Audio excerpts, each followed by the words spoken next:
Finding an apartment in Singapore can be super tricky, and when I moved to Singapore, I wish a video like this existed. So I will break down the different types of housing, how to best find an apartment, and what to look out for when you do the viewings. I've been living in Singapore for 2 years now, and I share everything about my life in Singapore, tips and tricks on what to do and how to navigate your life here. Let's get started. Number 1, different types of housings. The first one is HDB, which stands for Housing Development Board. These are government-built apartments, and 80% of Singaporeans live in an HDB. They are usually a bit more outside of the city center, and they are usually also a bit cheaper. So they are more in kind of residential areas where you get hawkers and lots of bus stops nearby. In terms of prices, you can find an HDB also in the city center, which is around $5,000 to $6,000 for a 3-bedroom apartment. But if you go further out, a 3-bedroom apartment in an HDB is around $3,000 to $4,500. You can also find a common room in an HDB starting from $800. The next ones are condominiums, which are very popular for expats. They usually come with facilities like pools, a gym, sometimes a tennis court, and you have a security guard at the entrance, which always makes sure that you track who's coming in and outside of condominiums, which makes it even more safe. Not that you actually need this extra safety in Singapore, but you still have someone, who makes sure who comes in and goes out. They're located all over Singapore, in the city center and even in the suburbs. In the city center, a 3-bedroom apartment in a condominium can cost you up to $10,000, starting from around $7,000. If you go further out, you can find 3-bedroom apartments starting from $4,000 to $5,000 Singapore dollars. For only a room in a condo in a shared apartment, I would say you have to calculate between $1,500 to $3,000. Depending on if it comes with an own bathroom. The next ones are landed properties. These are usually bigger houses that come with a garden. I personally don't know anyone who lives in a landed properties. They're more rare and also more expensive. They're mostly found in the East Coast or neighborhoods like Bukit Timah. So the prices are also really high. A terrace house in the city center can cost up to $18,000. A bit further out, between $7,000 and $12,000. And then a whole bungalow, like a black and white house, if you even find something to rent like that, can be up to $40,000 a month for, one of these beautiful black and white houses. As mentioned, I don't know anyone who lives in one of these, but that would be super interesting to see actually. I saw pictures and they're beautiful. Usually outside they are like more in the colonial style, but then inside they're renovated and they're beautiful. And then the last one is co-living spaces. This is perfect if you're not planning to stay for long because rental starts from 3 months.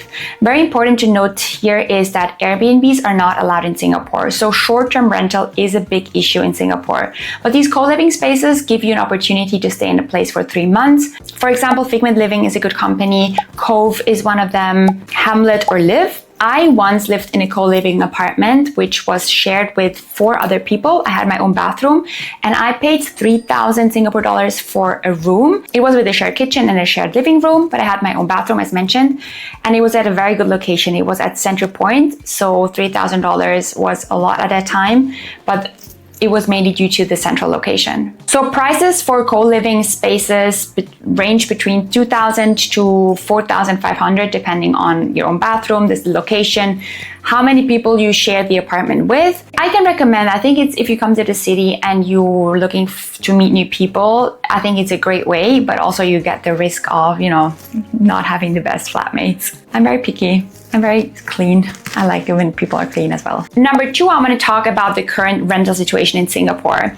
The rental market, as in every other country, is going up and down. And when I just moved here in 2022, November, people told us the prices are as high as never before. And our first apartment near Killiney Road, we paid $5,500 for a 2-bedroom apartment, which was quite a lot at the time. And now I just checked. So this exact apartment came down to around $4,800.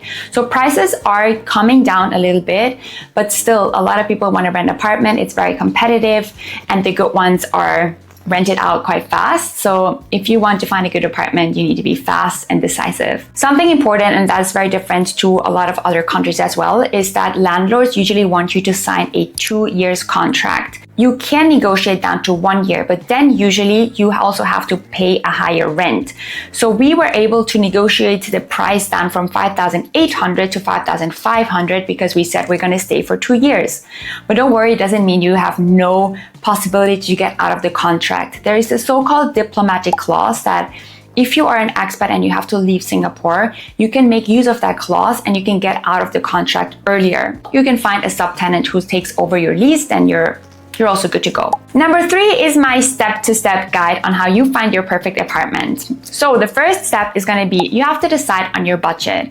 And usually I recommend that you spend not more than 30 to 40% of your monthly income on rent, because you have to think there's also going to be utility on top, and you don't want to spend all your money on rent. I think starting to ask yourself with what are your priorities is a good step. For me, my priority was always the location. I'm happy to stay in a smaller place that is very central than a bit further out and have more space to myself, because I'm out and about. I really appreciate living so close to the city center where most of my appointments are. And again, if you are really tight on budget, you can really find a common room in a shared flat for around $800 if you're willing to travel 45 minutes into the city center. Then the next step again is choosing on your location. Very popular amongst expats are places like River Valley, Orchard, Tanjung Pagar, then the CBD, because also most of the companies have their offices there. It's close to everything, close to MRT and public transport, close to malls, but again, it comes at a higher price. If you prefer a little bit a more quiet area, then I can recommend staying in the East Coast because you're close to the East Coast Park.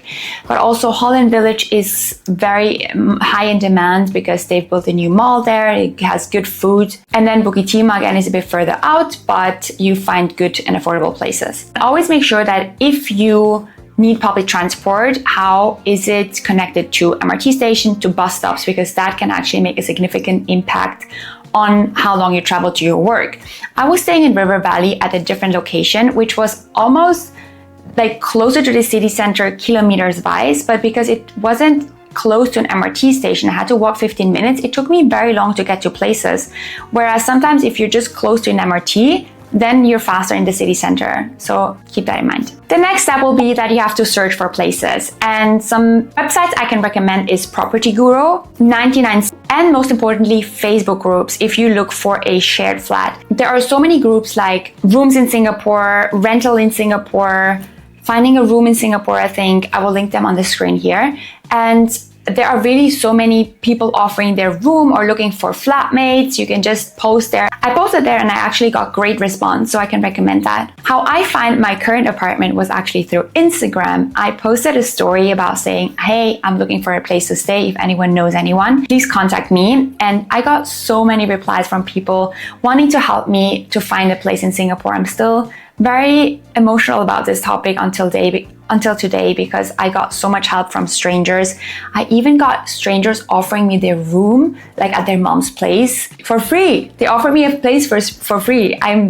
That was really sweet. I didn't take the offer, but just to show you that Singaporeans are very, very helpful. Next step will be deciding whether or not you want to work with an agent. I think it has pros and cons. Pro is definitely that they show you around, that they arrange the meetings, that they handle all the paperwork. This downside is that they sometimes want to upsell you or they want to show you apartments that they get a higher commission on. They push you into renting an apartment that you maybe wouldn't rent. We did it without an agent. We contacted the landlord directly over the platform Property Guru. Sometimes for expats, the company, they provide you with an agent. Then I think it's helpful because they pick and search for apartments for you to view, and they basically provide you with a selection to choose from. Have viewings. And then very important, when you have your viewing, keep an eye open for these things. Is there a construction site next to your building? Because that can make a huge impact. Number 2, watch out for mold or the ceilings because of the humidity. Sometimes you get mold issues and then the landlord wants it to blame on you, even though it has been there for a while. Number 3, the floor. Does it have scratches? How good is the condition? Number 4 is sunlight. Where does the sunlight come from? Does it have blinds? Because sometimes it can get very hot if you have direct sunlight a day. Make sure, where the light comes from. Then again, public transport, is it closed? Do you have hawker centers nearby? What's the surrounding like? Do you have children? Maybe you're looking out for a playground. Things like hospitals, supermarkets. I think I mentioned that. Just in general, like yeah, your surrounding within like 10 minutes walk. I think for me personally is very important. I don't have a car, so I do everything by foot. So I like my neighborhood when I step out of my place. Then always check whether or not you can bring pets, because if you have a dog, you might not be allowed to bring it into this specific apartment. And then last thing, maybe you have a car. What is the parking situation? Can you rent an additional parking space for your car? If you need two, do you have two? How's the situation? And then once you decided on a place, you can always negotiate. Always try to make a counter offer to what the landlord proposes. Usually you can't negotiate, especially when you're willing to rent for 2 years. Also be aware that you usually have to pay a 2 months deposit upfront. Some of my personal experiences are that in Singapore, everything is very fast paced. So we saw our apartment, we decided to rent it, and the next day we had our keys.